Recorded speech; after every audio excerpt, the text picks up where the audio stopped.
Masakit po yung aking tuhod. Abay, 3 taon na. Palala ng palala. Walang araw na guminhawa. Siguro naman, naisipan nyo nang pumunta sa doktor.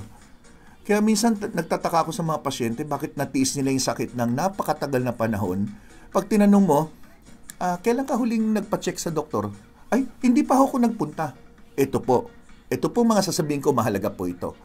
Kailangan pumunta kayo sa doktor kung meron po kayo naramdaman na nagbago sa pangangatawan nyo, hindi lang sa tuhod. May nagbago, wag nyo nang intayin po ng mga higit pa 1 buwan.